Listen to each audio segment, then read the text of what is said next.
Malam itu, Inspektur Cheng berlari di bawah guyuran hujan untuk menyelamatkan seseorang yang dipukuli. Namun, itu semua terjadi hanya dalam mimpinya. Dia terbangun di samping istrinya yang sedang tertidur. Dia bertanya bagaimana kesehatan dia dan bayinya. Inspektur Cheng meminta istrinya untuk tidak banyak beraktivitas, dan dia pun lalu berpamitan untuk pergi bekerja. Sesampainya di kantor, rekannya, Inspektur Yu, memberikan tas yang berisi perlengkapan bayi untuk bayi perempuan kepada Inspektur Cheng. Inspektur Yu bersikeras agar Inspektur Cheng menerimanya, karena kalau dia membawa itu kembali, maka istrinya akan membunuhnya. Lalu Inspektur Yu mengingatkan Inspektur Cheng untuk selalu berkoordinasi sebelum bertindak. Inspektur Cheng beralasan kalau dia menunggu perintah, semuanya akan terlambat. Dia pun memuji Inspektur Cheng bahwa aksinya memang hebat, tapi dia payah dalam hal untuk bekerja sama dalam tim. Setelah itu mereka menghadiri rapat persiapan penyergapan gembong narkoba. Inspektur Yu memimpin rapat tersebut. Dia menjelaskan targetnya adalah seorang gembong narkoba bernama Wong Quan. Berdasarkan informasi, dia akan bertransaksi dengan gembong mafia dari Vietnam. Transaksi akan dilakukan jam 9 malam ini. Setelah mendapatkan penjelasan, mereka pun membubarkan diri. Inspektur Cheng menerima telepon dari Bao. Dia berkata bahwa tanpa Inspektur Cheng operasi malam ini akan dibatalkan. Sehingga dia minta Inspektur Cheng untuk menemuinya. Begitu bertemu dengan Bao, Inspektur Cheng lantas bertanya kenapa operasinya dibatalkan. Bao tidak langsung menjawab dan Inspektur Cheng sadar bahwa Bao berbohong. Dia pun bermaksud pergi dari sana. Dia terus menggandeng Inspektur Cheng untuk menemui para petinggi mereka. Sesampainya di sana, Inspektur Cheng disambut ramah. Officer Chow memperkenalkan semua yang ada di sana. Dia juga menceritakan sepak terjang Inspektur Cheng dalam memecahkan sebuah kasus. Inspektur Cheng langsung berkata, sebenarnya apa maksud mereka mengundangnya? Mereka meminta Inspektur Cheng untuk menghentikan penyelidikan insiden yang melibatkan anak Tuan Chan dengan anggota kepolisian yang menyebabkan anggota kepolisian itu terluka. Dia berkata bahwa anggota polisi itu telah memaafkan anak Tuan Chan. Di kamar mandi, Bao membujuk Inspektur Cheng untuk menuruti kemauan para petinggi itu.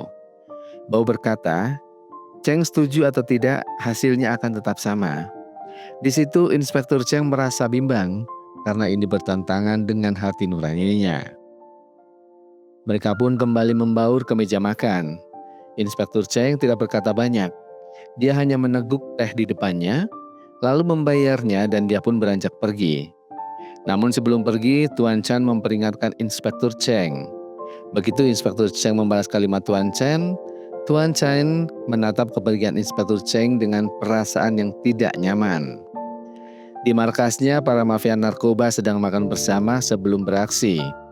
Kongo, sang pemimpin, datang lalu memperingatkan, jika ada yang mengacau, maka mereka akan menanggung sendiri akibatnya. Di markas polisi, Inspektur Cheng meminta akses untuk operasi malam itu. Tapi penjaga berkata bahwa Inspektur Cheng tidak masuk daftar dalam operasi tersebut. Lalu dia menelpon Inspektur Yu. Inspektur Cheng meminta lokasi operasi tersebut. Namun Inspektur Yu tidak mau memberitahunya karena tidak ingin Inspektur Cheng terlibat. Inspektur Yu berkilah bahwa ini adalah operasi yang mudah. Sementara Inspektur Cheng yang memang sudah menunggu operasi itu meminta rekannya untuk menghubungi intelijen guna meminta informasi. Inspektur Yu memimpin operasi itu. Dia memberi arahan kepada anggotanya. Dia memerintahkan jangan ada yang bergerak sampai barang berpindah tangan. Dia meminta semua anggota dalam posisinya. Di CCTV, dia melihat geng Viet sudah memasuki lokasi transaksi. Ketika mereka melewati lorong, seseorang menusuk mereka satu persatu. Di ruangan lain, Wong Quan bertemu dengan Kongo. Anak buahnya menunjukkan barang yang dijanjikan. Ketika Wong Quan meminta Kongo untuk mentransfer uang, dia justru menunjukkan CCTV yang memperlihatkan polisi di luar. Mereka pun saling curiga hingga akhirnya baku tembak tak bisa dihindarkan.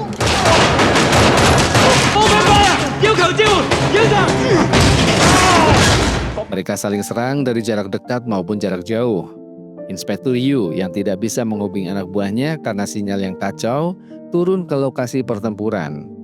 Ketika baku tembak, kakinya terkena tembakan sniper. Dia pun lari menghindari. Di lift, dia bertemu anggota geng. Dia pun melawan mereka dan berhasil melumpuhkannya. Melihat lawan yang terlalu banyak, Kongo meledakkan bom yang membuat banyak korban berjatuhan. Dan setelah dirasa aman, mereka pun pergi membawa narkoba. Inspektur Yu yang terluka kaki dan tangannya bangkit dan menembaki anggota geng. Namun naas pelurunya habis. Dia pun dikepung oleh anggota geng tersebut. Namun karena kalah jumlah dan kalah kekuatan, dia pun dengan mudah dikalahkan. Lalu para anggota geng tersebut melemparkan Inspektur Yu hingga jatuh ke bawah. Ketika Inspektur Cheng dan rekan-rekannya tiba di lokasi, semuanya sudah terlambat. Mereka hanya bisa menatap korban yang berjatuhan. Setelah itu, Kongo bertemu Guai untuk menyerahkan narkoba itu. Dia menyerahkan barang itu, meminta bayaran, lalu pergi meninggalkan mereka. Sesampainya di markas, dia membagi tugas kepada anak buahnya. Namun, dia marah kepada Chiu karena dia tidak melaksanakan tugasnya dengan baik. Setelah itu, dia membagikan uang dan mengarahkan kepada anak buahnya agar tidak menarik perhatian. Jangan keluar rumah jika tidak terpaksa. Mereka pun lantas bersulang untuk keberhasilan mereka. Para anggota polisi berkabung atas korban-korban insiden tersebut. Inspektur Cheng termenung sendiri mengingat kenangannya bersama Inspektur Yu. Setelah insiden tersebut, Inspektur Cheng melakukan operasi besar-besaran di tempat-tempat hiburan. Dia mencari informasi tentang Wong Quan. Dia juga berhasil menyita sejumlah barang bukti dan meminta pemilik klub untuk menjadi informannya. Mereka pun meninggalkan klub tersebut dengan menerobos keramaian orang-orang di depan klub. Di markasnya, Kongo terlihat sedang berlatih. Sambil rebahan, dia mengingat kenangan bersama Inspektur Cheng. Dia mengingat ketika berolahraga bersama. Keceriaan terlihat dalam kenangan itu. Setelah bermain tenis meja, Kongo dan Inspektur Cheng sama-sama menerima telepon. Mereka pun lantas menemui atasannya dan menerima perintah penyelamatan seorang konglomerat yang diculik dan dimintai tebusan sejumlah uang. Atasan mereka juga memberikan informasi penculiknya. Mereka adalah Wong Quan dan Choi. Dia juga mengatakan kalau hal ini adalah operasi rahasia. Dan setelah mendapatkan arahan, mereka pun membubarkan diri. Mereka memulai aksinya di sebuah kedai, dan Inspektur Cheng memberi selamat kepada Kongo yang telah dipromosikan. Ketika mereka asik bercengkrama, mereka diberi informasi bahwa Choi terlihat di bawah. Mereka pun berbagi tugas. Kongo mengejar Choi, sementara Inspektur Cheng diminta untuk membekuk Wong Quan. Setelah Kongo mengikuti Choi, Wong Quan terlihat lalu Inspektur Cheng pun mengikutinya. Kongo dan rekan-rekannya berhasil meringkus Choi. Dia melakukan segala cara agar Choi mau membuka mulut. Tapi dia tetap kekeh tidak memberikan informasi. Kongo mendapat telepon dari atasannya. Atasannya berkata waktu mereka hampir habis. Mereka harus lebih menekan Choi agar memberikan informasi. Kongo yang semula hanya duduk, akhirnya turun dan menempelkan gigi Choi ke sebuah balok. Dan mengancam akan menghancurkan kepalanya jika dia tidak memberikan informasi.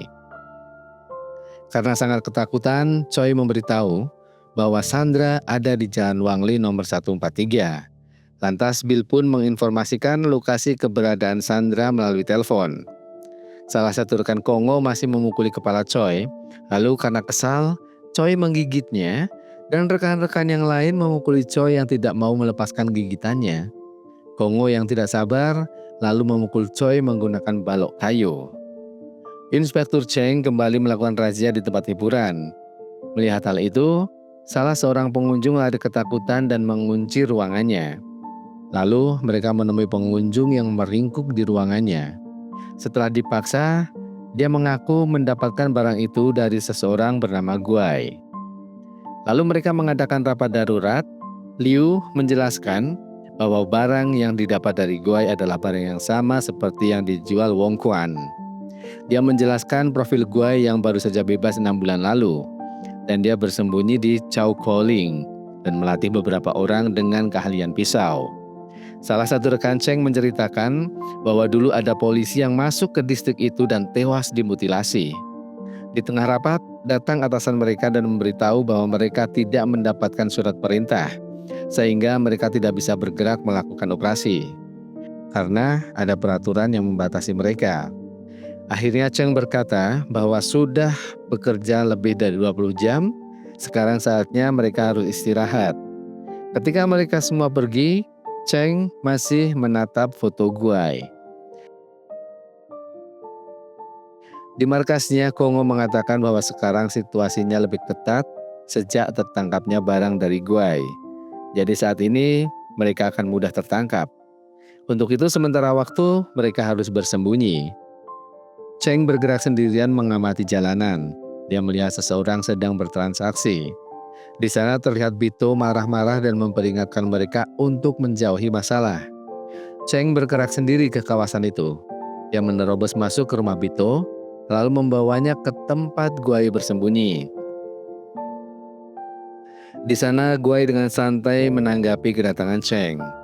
Cheng meminta penjelasan siapa yang bertanggung jawab atas insiden yang menewaskan beberapa rekan polisinya. Guai tidak menjawab, dia justru mencoba menyuap Cheng. Cheng jelas menolaknya. Dia menendang meja dan meminta Guai ikut ke kantor polisi. Namun Guai justru menyerang Cheng dengan shotgunnya yang justru mengenai anak buahnya sendiri. Baku tembak pun terjadi dan meski dihalangi papan lantai, mereka terus saling menembak. Tanpa Cheng ketahui, rekan-rekannya datang membantu. Mereka pun menyerang para anak buah Guai.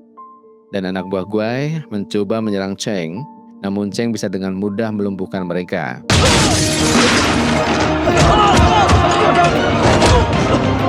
Cheng mengejar Guai yang mencoba lari. Guai sempat memberikan perlawanan hingga mereka terjatuh ke saluran air. Cheng yang mendekatinya dipukul dengan botol. Cheng kembali menyerangnya. Dia memaksa Guai memberitahu siapa pelakunya. Guai sempat membungkus kepala Cheng dengan plastik yang membuatnya kehabisan nafas sehingga Guai bisa menyerangnya. Guai mencoba melarikan diri ke jalanan. Ketika mencoba lari, dia ditabrak sebuah mobil hingga tewas. Selepas penggerbekan itu, petinggi-petinggi polisi melakukan konferensi pers. Cheng dan rekan-rekannya hanya bisa melihat dari kejauhan. Cheng pun lalu pamit untuk pulang dan istirahat. Sesampainya di rumah, dia melihat tubuhnya sendiri yang penuh dengan luka. Istrinya masuk lalu memeluknya. Cheng hanya bisa meminta maaf atas apa yang terjadi. Kongo mengunjungi makam Bill. Dia teringat ketika Bill meminta tolong di pinggir jalan, namun tidak ada yang menolongnya. Tak lama kemudian, Cheng juga mengunjungi makam itu. Ketika dia meletakkan bunga, anak buah Kongo mengusir Cheng dan memukulnya. Kongo menghentikan itu. Lantas mereka berdua terlihat bercakap-cakap. Mereka membicarakan kehidupan masing-masing. Selain itu, mereka juga membahas kematian Wong Quan. Cheng menceritakan insiden yang menyebabkan kematian Yu. Cheng bersumpah akan menangkap pembunuh Yu. Kongo menjabat tangan Cheng dan berkata, semoga berhasil. Lantas mereka meninggalkan Cheng sendirian. Cheng teringat ketika Kongo dan rekan-rekannya memukuli Choi hingga tewas. Di kantornya, Cheng terlibat cekcok mulut dengan Kongo. Kongo berkata, dia hanya menjalankan perintah. Lalu mereka berlima disidang karena tewasnya Choi. Sandra yang mereka selamatkan justru menjadi saksi yang memberatkan hukuman mereka.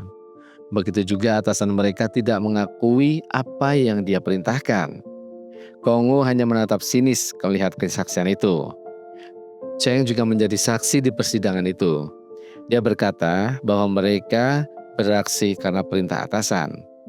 Cheng memberikan kesaksian yang meringankan mereka, namun jaksa penuntut terus menyudutkan Cheng dengan pertanyaan-pertanyaan yang menjebak. Karena terus didesak, akhirnya Cheng mengakui bahwa dia melihat Kongo dan rekan-rekannya memukuli Choi hingga tewas. Mereka pun kecewa dengan kesaksian Cheng. Di tempat lain, Chiu sedang bersenang-senang dengan seorang wanita. Dia memberikan jam tangan itu kepadanya. Ketika wanita itu ke kamar mandi, dia melihat foto wanita itu bersama pria lain. Melihat itu, justru wanita itu yang marah kepada Chiu sampai mengucapkan kata yang Chiu benci. Chiu pun mencekik wanita itu dan membuang jasadnya di laut. Di markas polisi, mereka mendapatkan kabar penemuan mayat wanita dari hasil penyelidikan dan CCTV. Pelakunya adalah Chiu. Polisi juga menemukan jam tangan milik Wong Quan yang terbunuh. Chok-yin menyimpulkan bahwa pelaku insiden itu adalah Kongo dan rekan-rekannya. Kongo dan ketiga rekannya menemui seseorang di klub bertarung untuk melakukan kesepakatan. Di luar, Wah dan Chiu menunggu di mobil. Cheng yang telah menyadap HP Chiu mencoba meringkusnya. Mereka pun melarikan diri dengan mobilnya. Wah menelpon Kongo bahwa mereka diikuti polisi. Wah bertanya kepada Chiu apa yang dia lakukan. Chiu hanya meminta maaf, lantas Wah keluar dari mobil dan berlari. Polisi pun berpencar, Liu dan rekannya mengejar Wah, dan setelah berlari cukup jauh, Wah berhasil dihentikan dengan mobil. Liu dan rekan-rekannya membawa Wah untuk diinterogasi. Sementara itu, Cheng ke tempat lain, dia menaiki tangga, dan di sisi lain Kongo sedang menuruni tangga yang sama. Mereka saling mengendap-endap. Namun, Kongo berhasil kabur dengan merampas sepeda motor yang ada di sana. Cheng mengejarnya dan meminta mobil yang ada di jalan. Di tempat lain, Chiu masih mencoba kabur dengan mobilnya sampai dia terjebak macet. Dia pun dikepung polisi dan dari arah lain, Kongo menabrak polisi yang sedang mengepung Chiu. Dia juga menembaki polisi itu dari atas motornya. Anak buah Kongo yang lain juga menembaki dari dalam mobil. Melihat itu, Cheng menabrak mobil tersebut. Lantas, Chiu dan rekan-rekannya kabur menggunakan mobil lain. Cheng yang di dalam mobil masih terlibat pertarungan dengan Kongo yang masih di atas motor. Cheng berhasil membuat Kongo terpental dengan motornya. Namun, Cheng juga hampir menabrak anak kecil. Dengan keahliannya, Cheng berhasil menyelamatkan anak itu. Kongo pun berhasil melarikan diri. Di kantor polisi, Wah diinterogasi terkait keterlibatannya dengan Chiu. Namun dia terus memberontak. Ketika Cheng masuk, Cheng menanyakan kabar Wah, dan Wah hanya diam. Lalu Cheng meninggalkannya. Di markasnya, Chiu disiksa habis-habisan karena kecerobohannya. Kongo menusuknya dan kembali mengingatkan siapapun yang mengacau tidak bisa dimaafkan. Di rumahnya ketika mengambil minuman, Kit dipekap oleh Ho, rekan Kongo. Di markas polisi, mereka mulai membahas keterlibatan mantan anggota polisi ini. Mereka pun akan segera mengumpulkan bukti-bukti agar bisa meringkus Kongo dan anak buahnya. Ketika rapat selesai, Bao memanggil Cheng. Dan dia bilang akan menyerahkan kasus ini ke Inspektur Tai. Namun, Cheng menolaknya. Meskipun itu perintah atasan, dia meyakinkan dia bisa mengatasi kasus ini. Seseorang anggota polisi melaporkan bahwa Kongo dan rekan-rekannya datang untuk melaporkan sebuah kasus. Mereka pun lalu menyambutnya. Lalu Kongo dibawa ke sebuah ruangan untuk diinterogasi. Dia disuruh mengaku bahwa dia memang terlibat insiden itu. Mereka telah mendapatkan informasi dari Wah terkait ini semua. Namun, Kongo yang mantan polisi, dia hanya tertawa mendengarkannya. Dia mengetahui trik polisi. Dia ke kantor polisi untuk melaporkan Chiu yang hilang.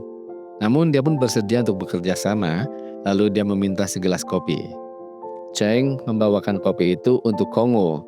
Mereka berbicara dengan santai namun saling mengintimidasi. Mereka bertaruh siapa yang akan menang kali ini, lalu mereka saling tatap. Dan Cheng meninggalkan Kongo menikmati kopinya. Di luar sana, Kit datang ke tempat istri Cheng dengan membawa pistol dan bom melingkar di lehernya. Mendengar itu, Cheng menghampiri Kongo dengan membawa tongkat dan terlihat sangat emosi. Dia melampiaskan emosi dengan memukul benda-benda di sekitarnya. Dia mengatakan agar Kongo mengakui bahwa dia telah membunuh Chiu dan Yu serta orang-orang tak bersalah lainnya. Kongo kembali mengungkit peristiwa persidangan dulu. Jika saja Cheng berkata lain, maka dia dan rekan-rekannya tidak perlu dipenjara. Cheng berkata, jika ingin balas dendam langsung ke dirinya, jangan ke orang lain. Tapi Kongo berkata dia ingin melakukan itu. Namun, Cheng tidak datang saat insiden kematian Yu. Seorang anggota polisi melaporkan bahwa Kit sedang menyandra istri Cheng. Dia juga membawa bom. Cheng lantas memukul Kongo. Kongo bangkit dan menunjuk jam bahwa ini waktunya dia keluar. Lantas mereka berempat keluar dari kantor polisi. Di auditorium, Kit menimbaki polisi yang mengepungnya. Petinggi polisi memberikan informasi kepada Cheng, bom yang ada di leher Kit akan berhenti jika denyut jantung Kit juga berhenti. Kit juga memborgol dirinya dengan istri Cheng. Di dalam, Kit berteriak mencari Cheng. Lalu Cheng pun masuk dan Kit keluar masih dengan menodongkan pistol. Dari kejauhan, Kongo dan rekan-rekannya memantau melalui kamera. Di auditorium, Kit mengakui kesalahan bahwa dulu dia yang memaksa Kongo untuk melakukan apa saja, yang penting Sandra bisa bebas. Dari kejauhan, Kongo berkata bahwa apa yang dikatakan Kit adalah kebenaran. Namun, dia rasa Kit kurang tulus. Untuk itu, Kongo mengaktifkan bom tersebut. Para polisi diminta untuk keluar. Cheng meminta pemotong kabel. Dia ingin mematikan bom itu. Namun dari belakang, Kit ditembak agar denyut jantung berhenti yang membuat bom pun ikut berhenti. Di luar dugaan, Kongo kembali mengaktifkan bom itu, yang berjalan semakin cepat. Cheng menembak borgol, lalu berlari menjauh, namun bom sudah keburu meledak dan mereka pun terlempar. Mereka membawa istri Cheng ke rumah sakit. Beruntung istri Cheng yang sedang hamil berhasil diselamatkan. Lalu Cheng diminta ikut polisi militer untuk disidang. Di tempat lain, Kongo menemui Wing. Dia ingin meminta kode brankas dan senjata untuk memperlancar aksinya. Namun Wing berkata dia memang mempunyai semua itu. Namun itu bukan untuk Kongo. Wing meminta agar mereka semua pergi dari tempat itu. Kongo pun berbalik. Dia mengambil pisau dengan kakinya lalu menusuk pengawal Wing. Mereka pun adu fisik dan adu tembakan. Kongo yang melawan Wing tidak menemukan kesulitan yang berarti. Dia berhasil menusuk Wing dan mengambil senjatanya. Di persidangan polisi, Cheng diinvestigasi yang dipimpin oleh Chifai. Jika terbukti menembak Kit, maka Cheng akan dihukum. Sebelum persidangan dimulai, rekan-rekan Cheng masuk dan meminta agar mereka juga ikut disidang karena mereka rekan satu tim dengan Cheng. Namun Cheng meyakinkan bahwa dia akan baik-baik saja.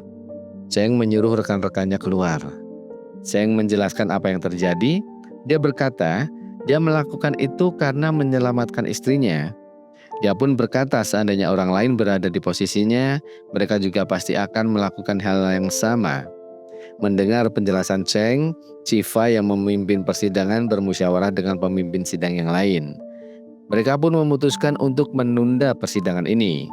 Chifai secara tersembunyi menyuruh Cheng untuk menangkap para penjahat itu. Di rumah Wing, para polisi menemukan jasadnya. Dari hasil penyelidikan, mereka menyimpulkan akan terjadi perampokan bank. Mereka pun bergerak ke Bank Andorra. Berdasarkan informasi, Fox Yu sedang melakukan sidang istimewa di Bank Fortune. Cheng menyimpulkan bahwa Kongo akan merampok Fortune Bank, bukan Andorra Bank. Di Andorra Bank mereka hanya untuk mengecoh. Cheng berdebat dengan polisi yang lain. Sementara itu di Fortune Bank, Kongo berhasil menyekap Fox Yu. Di Bank Andorra, Cheng masih berdebat dengan polisi itu. Tidak mau memperpanjang debat, Cheng memutuskan untuk bergerak ke Bank Fortune. Kongo membawa Fox Yu ke tempat penyimpanan brankas. Fox Yu masih memohon kepada Kongo agar dibebaskan. Namun, Kongo justru menembak kepalanya. Kongo pun pergi menggunakan mobil untuk melarikan diri. Di depan bank, dia berpapasan dengan Cheng. Cheng lalu berputar balik mengikuti Kongo. Aksi kejar-kejaran pun terjadi. Cheng terjebak akibat mobil yang ditabrak oleh Kongo.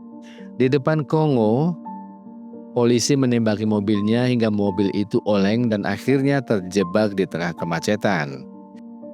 Karena tidak bisa lari kemana-mana, Kongo memutuskan untuk melawan mereka.